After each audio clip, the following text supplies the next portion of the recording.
पपीते में आप नींबू नहीं डालना चाहिए, ये विरुद्ध आहार है शायद, आई डोंट नो, पर ऐसे कौन कौन से जो फ्रूट्स या सब्जियां हैं जो या खाने की चीजें जो कंबाइन नहीं करनी चाहिए? जैसे दूध के साथ मछली कभी नहीं खानी चाहिए, शहद के साथ जो है वो घी का प्रयोग इक्वल क्वांटिटी में नहीं करना चाहिए कभी भी।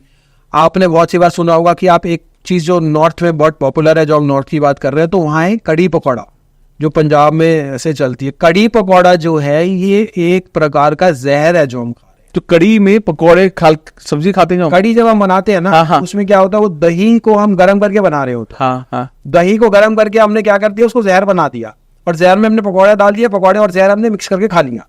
क्योंकि दही का जो स्वभाव होता है वो होता है गर्म होता है, तासीर उसकी गर्म होती है, हमने उसको और गर्म कर दिया, तो वो क्या होता है, संस्कार विरुद्ध हो जाती है। आयुर्वेद में ही सबसे बड़ा बताया गया कि सबसे ज्यादा नुकसान देने वाली है, हमारे स्त्रोतस को जाके बंद कर देती है। तो हम जब ये खाते हैं तो दही की तासीर होती है, दही के साथ में कुछ प्रिकॉशंस हमें हमेशा लेनी चाहिए। दही कभी भी हमें रात को नहीं खानी चाहिए, गर्म करके नहीं खानी चाहिए कभी भी।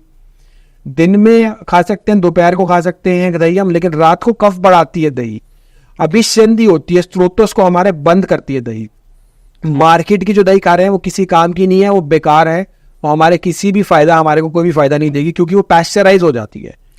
और जब हम दही को घर पे बनाते हैं तो वो बेस्ट रहती है हमारे लिए, हमें घर की बनी हुई दही हमारे लिए अच्छी होती है। आपने सुना होगा dahi is more of good for the bacteria, gut health के लिए बहुत अच्छी होती है, क्योंकि वो गुड बैक्टीरिया को बढ़ाती है दही।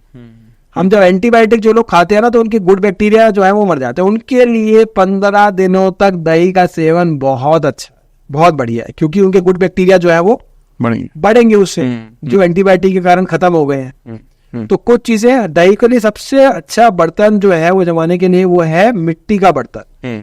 उसमें दही की जो है उसकी प्रकृति भी सही रहती है, और साथ साथ उसमें सारे गुण भी मिलते हैं। तो इसमें जस्ट इंटरप्ट कर रहा हूँ, सॉरी आपको, जैसे ना आपने बोला कि दूध में नमक नहीं डालना चाहिए, क्या दही का जो रायता बनाते हैं क्या वो भी गड़बड़ है? हाँ बिल्कुल, आपने बहुत अच्छा सवाल किया। दही का जब हम रायता बनाते हैं ना, तो वो भी हमारे लिए नुकसान देता है, क्योंकि दही में क्या होता है, दही में बैक्टीरिया है। अब आपने क्या करा, उसमें केमिकल प्रोसेस नमक डाल दिया उसके ऊपर। हाँ।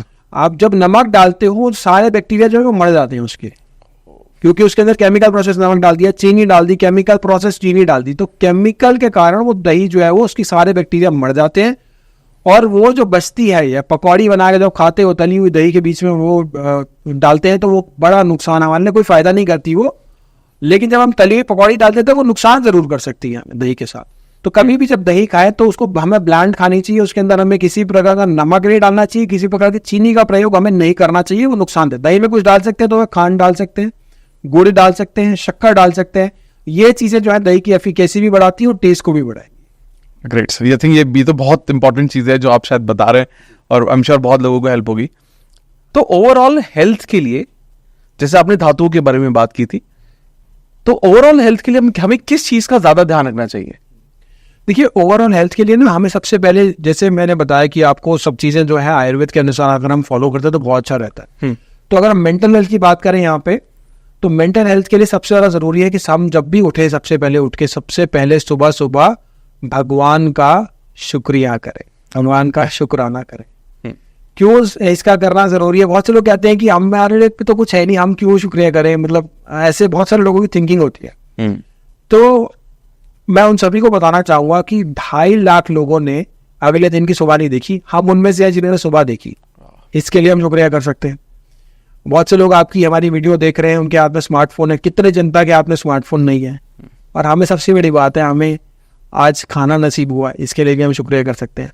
बहुत सारे जो लोग हैं उनको हो सकता है वो खाना भी ना देना हो, तो बहुत सारे रीजन है हमारे करने के। लेकिन जब हम ये करते हैं ना, तो हम किस पे फोकस करते हैं, आज हमारे पास क्या है, हमारा क्या चला गया, उससे हमारा फोकस हट जाता है। जब हमारा वो फोकस हट जाता है तो डिप्रेशन होने के चांसेस बहुत कम हो जाते हैं, डिमेंशिया नहीं होगा उन लोगों को, पार्किंसन की समस्या नहीं होगी। अगर ये हम छोटा सा 5 मिनट का सूत्र डेली फॉलो कर लेते हो, उसके बाद जब उठने के बाद हमें सबसे सेकंड नंबर पे क्या करना चाहिए मेंटल हेल्थ के लिए भी, उठने के बाद हमें आराम से, हड़बड़ी में नहीं उठना चाहिए, आराम से उठना चाहिए, और हमेशा राइट करवट लेके उठना चाहिए, लेफ्ट करवट लेके नहीं उठना चाहिए। लेफ्ट साइड हमारा हार्ट होता है। हाँ। तो जब हमारी बॉडी रिलैक्सिंग स्टेज में होती है, हॉरिजॉन्टली होती है, तो हमारा ब्लड का फ्लो जो है वो एक तरीके का बैलेंस्ड होता है। जब हम राइट साइड करवट लेके होते हैं तो एकदम से फ्लो जो है वो राइट साइड आता है। तो राइट साइड हमारी डाइजेस्टिव फायर भी अच्छी होती है सुबह, तो राइट साइड करवट लेके उठते हैं, जब ब्लड का फ्लो वहां जाता है। लेफ्ट साइड हमारे हार्ट पे जोर पड़ेगा अगर हम लेफ्ट करवट लेके उठे। और कभी भी ना हड़बड़ी में नहीं उठना, 2 मिनट बैठेंगे बेड पे, फिर हम आगे अपना काम शुरू करें। उसके बाद सबसे पहले पैर कौन सा नीचे रखना है, इसके लिए भी हम साइंटिफिकली और मेंटल हेल्थ के लिए भी बहुत अच्छा है। हम जब भी देखेंगे ना, हमारे एक सूर्य नाड़ी है, एक चंद्र नाड़ी, एक चल रही होती है ज्यादा और एक थोड़ी कम चल रही होती है। किसी समय दिन के कोई ज्यादा चल रही होगी, किसी समय दिन के कोई कम चल रही होगी। तो सुबह उठ के सबसे पहले देखें कि ज्यादा कौन सी नाड़ी चल रही है। लेफ्ट चल रही है, अभी कौन सी चल रही है? राइट चल रही है। अभी मेरी भी राइट चल रही है। तो सुबह उठ के अगर हम देखेंगे तो अगर जिनकी राइट नाड़ी चल रही है तो वो पहले राइट पैर को नीचे रखे, और जिनकी लेफ्ट नाड़ी चल रही है वो लेफ्ट पैर को नीचे रखे। जब ऐसा करते हैं तो वो ग्राउंडिंग एनर्जी जो है वो हमारी बॉडी को एकदम से एक्टिवेट कर देती है। ये बहुत छोटी छोटी चीजें, लेकिन हमारे लॉन्ग टर्म के लिए ना बहुत ज्यादा फायदेमंद है। हमारी बॉडी बीमार ना पड़े उस चीज के लिए बहुत अच्छा है। सभी लोग उसके बाद जो है 5 मिनट का समय प्राणायाम के लिए जरूर निकालें। बहुत से लोग कहते हैं हम तो एक्सरसाइज कर लेते हैं, हम प्राणायाम नहीं करेंगे। एक्सरसाइज यानी कि जिमिंग में और प्राणायाम में बहुत अंतर है दोनों में। जिमिंग जो है वो मसल्स के लिए बहुत अच्छी है, तो हमारी मसल्स हेल्दी रहती है, हमारे जो है बॉडी वेट मेंटेन रहता है। लेकिन जब हम प्राणायाम करते हैं वो हमारे इंटरनल ऑर्गन्स के लिए बहुत अच्छा है। इंटरनल ऑर्गन्स से, क्योंकि हमारी बॉडी में 5 प्रकार की वायु और 72,000 नाड़ियां जो हैं वो हमारे शरीर को चला रही हैं, तो वो सारी जागृत हो जाती है, प्राण शक्ति हमारे शरीर में आती है। तो प्राणायाम जो है हमारे ऑर्गन्स के लिए, हमारी मेंटल हेल्थ के लिए बहुत ज्यादा फायदेमंद है। मेडिटेशन 5 मिनट अगर कर ली तो वो उसी प्रकार से जैसे हम जो है लकड़ी काटने से पहले शार्प करते हैं ऑब्जेक्ट को, उसी तरीके से मेडिटेशन 5 मिनट करने से हमारा पूरा दिन जो है वो बहुत अच्छा जाता है। तो ये छोटी छोटी चीजें कर लेंगे ना अगर, तो मेंटल हेल्थ भी बहुत अच्छी रहेगी, फिजिकल हेल्थ भी बहुत अच्छी रहेगी, और हम जब पूरा टाइम एनर्जी से भरपूर रहेंगे। आई थिंक ये मैंने कुछ वक्त पहले एक पॉडकास्ट किया था और वहां पर मुझे पहली बार स्वर विज्ञान के बारे में समझ में आया, जो आपने बताया कि नाड़ी चेक करो, और इससे मुझे भी खुद बहुत ज्यादा फायदा मिला। और थैंक यू, आपने ये शेयर किया, लोगों के लिए वापस से रिमाइंडर होगा कि कितनी छोटी सी चीज है कि आपको जमीन पर पैर कौन सा रखना है। और मैंने उसके बाद बहुत बदलाव देखे अपनी जिंदगी में, बहुत ज्यादा। तो ग्रेट सर, थैंक यू। अब ना मैं एक चीज आपसे यहाँ पर पूछना चाहूंगा कि जब हम लोगों को ना कुछ ऐसी चीजें हैं, जैसे जो आपने बताई भी कि लोगों को डायबिटीज हो गया, लोगों को शुगर का इशू है, और ये लंबे इश्यूज हैं, मतलब अभी से नहीं है। और बहुत सारे लोगों को डायरेक्शन पता नहीं है कि क्या करना है, कहाँ जाना है, कौन सी मेडिसिन, आयुर्वेद करें, क्या करें। तो लोगों को जो कंसल्ट कर देते हैं, लोग समझ लेते हैं, उसी को करते रहते हैं। बट मैं चाहता हूं कि आप थोड़ी सी कुछ ऐसी जो बहुत इंपॉर्टेंट प्रॉब्लम्स हैं, जो लोग ज्यादातर लोग जिससे ग्रसित हैं, परेशान हैं, आयुर्वेद के जरिए हम क्या ट्रीटमेंट लिया जा सकता है जिससे उनको फायदा हो। जैसे कि डायबिटीज आज के वक्त में बहुत ज्यादा प्रॉब्लम वाली चीज है, तो डायबिटीज के केस में क्या करना चाहिए लोगों को? डायबिटीज जिन भी लोगों को अभी शुरू हुई है, बहुत ज्यादा नहीं बढ़ी है, तो वो एक गुड़मार औषधि आती है, गुड़मार आयुर्वेदिक औषधि है, उसका चूर्ण आता है। उसको चूर्ण को आप 1 चम्मच सुबह और 1 चम्मच शाम को लेना शुरू करो, 90% लोगों की डायबिटीज जो है वो कंट्रोल होने लग जाएगी। साथ में डाइट का थोड़ा ध्यान रखना है, हमें खाने पीने का ध्यान रखना है, और आधा से पौना घंटा हमें ब्रिस्क वॉक जरूर करनी है। ब्रिस्क वॉक के साथ अगर हमने ये बेसिक चीजें कर ली ना तो बहुत अच्छे रिजल्ट आएंगे। डायबिटीज जो है काफी ज्यादा कंट्रोल हो जाएगी। नहीं तो डायबिटीज क्या होता है, गोलियां, मतलब डायबिटीज की गोली खाते हैं उससे बीपी हो जाता है, बीपी की गोली खाते हैं उससे डायबिटीज होने की संभावना बढ़ जाती है। तो ये सारे जो है मिली जुली सरकार रहती है इनकी, एक आया दूसरा भी आता है, दूसरा आया पहला भी आता है। तो हमें जो है केमिकल वाली दवाइयों पर जितना निर्भरता कम होगी हमारी, वो अच्छा रहेगा। बहुत से लोगों को डायबिटीज हुआ, 2-4 साल बाद बीपी हो गया, बीपी के साथ डायबिटीज हो गई। तो गुड़मार चूर्ण सभी जो है वो लिख ले, ये जिनको शुगर है, जैसा कि नाम बता रहा है, गुड़ को मारने वाला। शक्कर जो है, हमारी जो शुगर बढ़ती है ना, तो हमारे सभी ऑर्गन्स पे बहुत ज्यादा इंपैक्ट पड़ता है। आम भाषा में बोलूं तो खून गाढ़ा हो गया हमारा। जब खून गाढ़ा हो गया, लीवर पे भी बहुत ज्यादा असर पड़ेगा, हार्ट पे भी पड़ेगा, सबको बहुत ज्यादा एफर्ट करना पड़ेगा, बहुत ज्यादा हमें मेहनत करनी पड़ेगी ऑर्गन्स को, जिस वजह से ऑर्गन्स के डैमेज होने की कॉम्प्लिकेशन बढ़ जाती है। तो 45 मिनट का ब्रिस्क वॉक, और खाना जो रात को खाएं और सोए उसमें 4 घंटे का गैप होना चाहिए। ओके ओके 4 आवर्स की विंडो होनी चाहिए जब हम वो खाना रात को सो रहे हैं और खाना खाने के बीच में। ये कुछ चीजें अगर हमने कर ली तो डायबिटीज जो है वो कंट्रोल होगी। कितने पेशेंट है जिनकी शुगर नॉर्मल हो गई है, वो इंसुलिन चल रहा है, इंसुलिन बंद हो गया उनका। बेसिक चीजें हैं। नहीं, अगर इससे आपको बेनिफिट मिलेगा, लेकिन फिर भी आपको तो नियर बाय अपने किसी आयुर्वेदिक चिकित्सक को अपना फैमिली डॉक्टर बना लो, जो भी आपके आसपास है। आपको पूरी गाइडेंस मिलेगी वहां पे, पूरा आपको इसमें आयुर्वेदिक चिकित्सा से कैसे कैसे आपको बेनिफिट हो सकता है वहां पे मिलेगी। तो आपको मेन जो है फैमिली डॉक्टर, अपने आयुर्वेदिक डॉक्टर जो आपके आसपास है उससे बना लो। Amazing amazing. इसके अलावा जैसे आपने बताया कि कई बार जो लोग डायबिटीज शुगर की दवाइयां ले रहे होते हैं वो परेशान हो जाते हैं बीपी से। अगर किसी को बीपी है, हाई है तो क्या, या लो है तो क्या क्या करना चाहिए उसको? देखो, लो बीपी है तो उसको तो खाने पीने से हम उसको ठीक कर सकते हैं, थोड़ा उसको नमक वाला पानी दिया, इस तरह की चीजें। तो लो बीपी तो होता है डेंजरस, ज्यादा इमीडिएट हो जाता है क्योंकि उसे चक्कर आने लग जाते हैं और कहीं पे भी गिर सकता है। हाँ। तो लो बीपी जो है जनरली कम होता है बट इट इज डेंजरस, तो हमें उसे इमीडिएट कंट्रोल करना चाहिए। हाई बीपी जिनको है, हाई बीपी, नमक ज्यादा खा रहे हैं, सबसे पहले तो वो नमक हमें कम करना चाहिए। हमने जो आयोडीन वाला नमक ले लिया, टेबल सॉल्ट बना दिया उसके ऊपर। हम जो टेबल सॉल्ट का कंसेप्ट है ना, ये सारा वेस्टर्न कॉन्सेप्ट है। हमारे यहाँ पे हम खाने के बीच में भी नमक डाल देते हैं और ऊपर से हमने डाल दिया क्योंकि हमें वेस्ट को कॉपी करना था। टेबल पे वो सॉल्ट रखते हैं, उसे टेबल सॉल्ट डालते हैं, उसे खाने में ऊपर डाल देते हैं। तो हमने दोनों तरीकों से नमक ले लिया, हमारा नमक डबल हो गया, सोडियम इंटेक हमारा डबल हो गया। अब वो बढ़ा हुआ नमक हमारे बीपी को जाके बढ़ाता है और हमारे जो आर्टरीज है, जो हमारे जो सारे ऑर्गन्स हैं, वहां पे जाके वो जोर पड़ता है जिस वजह से वो डैमेज होने लग जाते हैं। तो नमक का इंटेक सबसे पहले, सॉल्ट का इंटेक कम करना है। दूसरा, नमक कौन सा लेना है? आयोडीन वाला जो नमक होता है ये केमिकली प्रोसेस्ड होता है। नेचुरल नमक होता है सेंधा नमक, जिसे पाकिस्तानी नमक भी कहते हैं। उस नमक का जो प्रयोग करते हैं तो वो कंपैरेटिवली हमारे शरीर के लिए अच्छा होता है, बेटर होता है, टेस्ट के लिए भी बेटर होता है और सोडियम भी उसमें कम होता है। तो आयोडीन वाला नमक हटा के सेंधा नमक का प्रयोग करेंगे तो बीपी भी कंट्रोल रहेगा और बीपी जैसी बीमारी भी नहीं होगी। दूसरा, जिनका भी बीपी बढ़ा हुआ है, सर्पगंधा टैबलेट आती है, किसी भी आयुर्वेदिक कंपनी की ले सकते हैं। 1 गोली सुबह और 1 गोली शाम को लेना शुरू करें, बीपी जो है वो कंट्रोल होना शुरू हो जाएगा। अगर ज्यादा कॉम्प्लिकेशन है तो नियर बाय किसी आयुर्वेदिक चिकित्सक से मिलके परामर्श लेके आप इसका करा सकते हैं, लेकिन सर्पगंधा टैबलेट से बीपी आपका कंट्रोल होना इजीली स्टार्ट हो जाएगा। तो ये कुछ चीजों का ध्यान रखेंगे। चाय कॉफी जहर समान है, उसको हमें बंद करना है बीपी वाले पेशेंट के लिए, उसे बिल्कुल बंद कर दीजिए, बीपी एकदम से बढ़ाएगी। कैफीन वाली ड्रिंक्स है वो हमें अवॉइड करनी है। फिजी ड्रिंक्स जितनी भी हैं, ये सारी चीजें जो अगर हमने खाना पीना ठीक कर लिया, साथ में ये कर लिया, बीपी भी कंट्रोल होना शुरू हो जाएगा। लेकिन अगर ये बढ़ती चली जाती है बीमारी तो वो कॉम्प्लिकेशन के रूप में डेवलप हो जाती है। दिमाग पे बीमारी को हावी नहीं होने देना, बीमारी कंट्रोल हो सकती है। लेकिन बहुत सी बार पेशेंट जाता है, उसे पता चलता है बीमारी है तो गोली खानी है, जिंदगी भर खानी है, क्योंकि डॉक्टर्स उसका माइंडसेट ऐसा बना देते हैं। आज के समय में कितने पेशेंट है जिनका हमने आयुर्वेद के द्वारा बीपी की दवाइयां गोलियां छूटी हैं, बीपी ठीक हुआ है, शुगर की गोलियां छूटी है, शुगर ठीक हुआ है।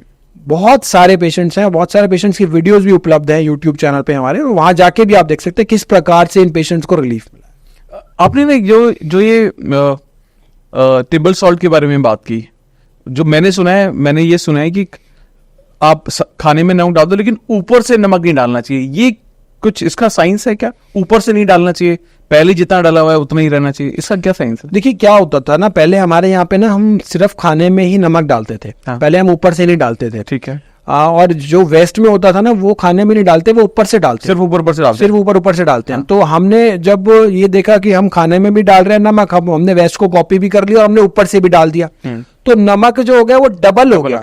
अच्छा, सोडियम बढ़ गया।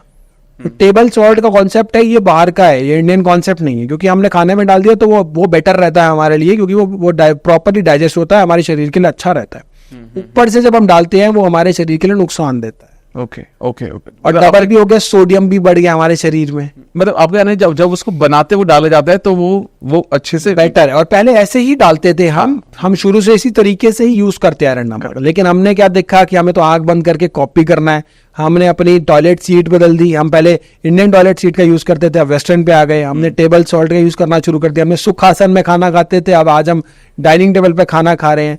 हमने जो है सब चीजें अपने आसपास चेंज कर दी। उसके कारण से, चेंज करने के कारण से हमारे शरीर जो है वो बीमारियों का घर बनता गया।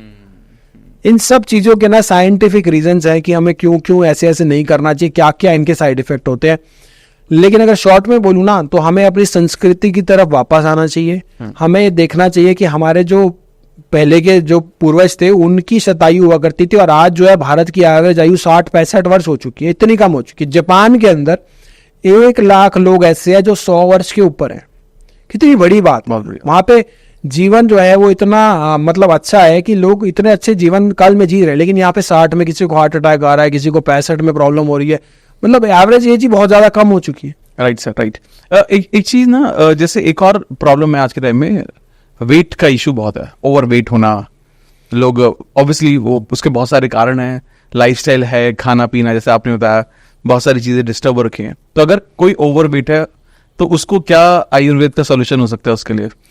देखिए, बहुत से लोग ना ओवरवेट, बहुत सारे पेशेंट्स का वेट जो है वो कम हुआ है। कैसे क्या करना है उसके लिए बेसिक चीज़ों का फॉलो करना है। हमेशा जब भी हम खाना खाए ना, खाने को पीना है, खाना पीना।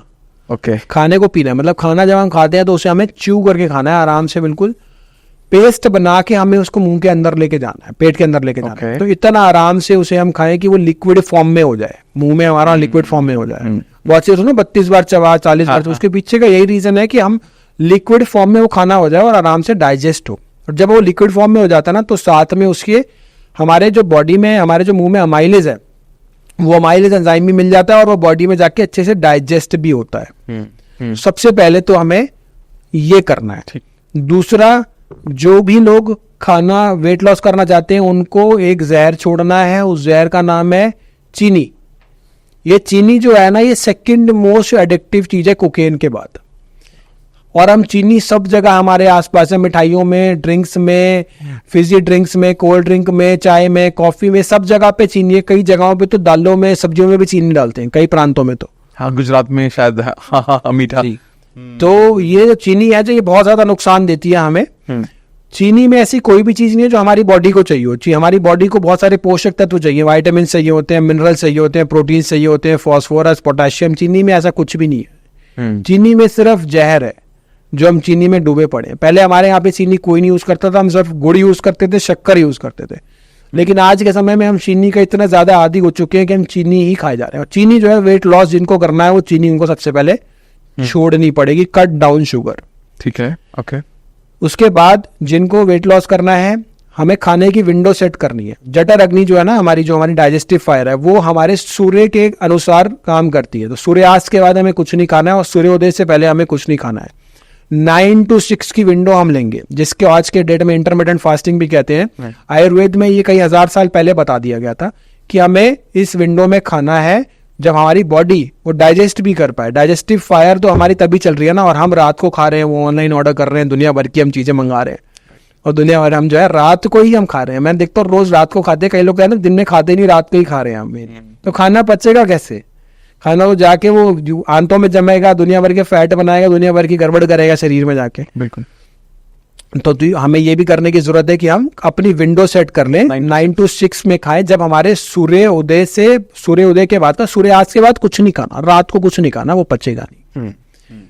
उसके साथ साथ बहुत से लोग जो है कहते हैं हम तो कुछ खाते नहीं खाना, मतलब जो कॉमनली सुनने में आता है। लेकिन वो ये भूल जाते हैं वो बीच में क्या खा रहे हैं। वो थोड़ी देर में, 8-2 घंटे में कुछ ना कुछ खा रहे होते हैं, लेकिन उन्हें फील नहीं होता। ये रेगुलर मंचिंग की हैबिट है ना, ये बड़ा नुकसान देती है। इसको हमें अवॉइड करना है। पाम ऑयल के बने हुए जो हम खा रहे हैं, पैकेट्स खा रहे हैं दुनिया भर के बड़े बड़े ब्रांड्स के, सभी के पीछे लिखा होता है, आप पीछे पढ़ लेना, पाम ऑयल। पाम ऑयल कितना खराब है? पाम ऑयल जाके सीधा हमारी जो आर्टरीज है उनको ब्लॉक करता है, जाके जमता है वो पाम ऑयल, क्योंकि वो इतने टेम्परेचर पे बना होता है, हमारी बॉडी उसको कैसे डाइजेस्ट करेगी।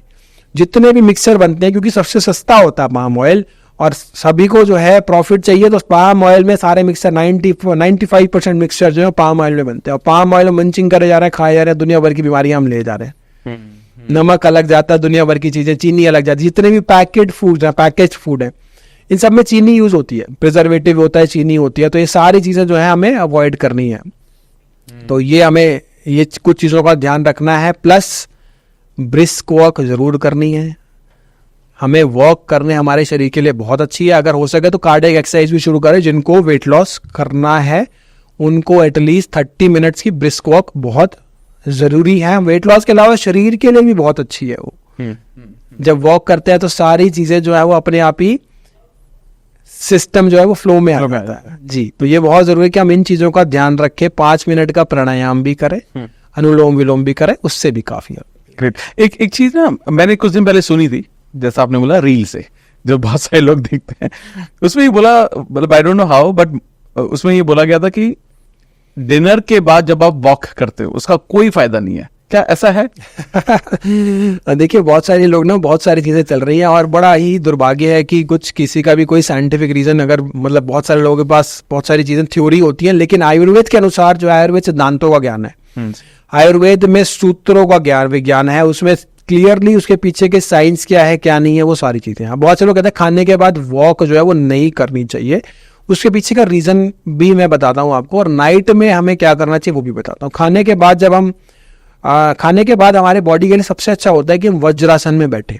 हाँ ठीक है, वज्रासन में जब हम बैठते हैं ना, तो क्योंकि हमारे जब हम खाना खाते हैं तो हमारे पेट को ब्लड सप्लाई ज्यादा चाहिए होती है, तो वज्रासन में जब हम बैठते हैं तो वो नीचे से ब्लड सप्लाई कट हो जाती है और पेट में ज्यादा आ जाती है, तो खाना अच्छे से डाइजेस्ट होता है। बहुत से लोग वॉक करने लग जाते हैं खाने के बाद, तो खाने के बाद जो है वो वॉक आधे घंटे के बाद 20 मिनट के बाद आप कर सकते हो, लेकिन 10-15 मिनट तक अगर वज्रासन में बैठते हो तो खाने का डाइजेशन अच्छा हो जाएगा। जिन लोगों को डाइजेशन की प्रॉब्लम है वो इसका उपयोग कीजिए और वज्रासन में बैठिए और खाना अच्छे से डाइजेस्ट होगा। उसके बाद आप 20 मिनट के बाद, आधे घंटे के बाद आप वॉक कर सकते हो। और रात के खाने के बाद वॉक करना 20 मिनट के बाद, आधे घंटे के बाद अच्छा रहता है। ऐसा नहीं कि वॉक नुकसान देगी। अगर आप वज्रासन में बैठे हो, वॉक करके अगर आप सोते हो तो डाइजेशन और अच्छा होगा। ओके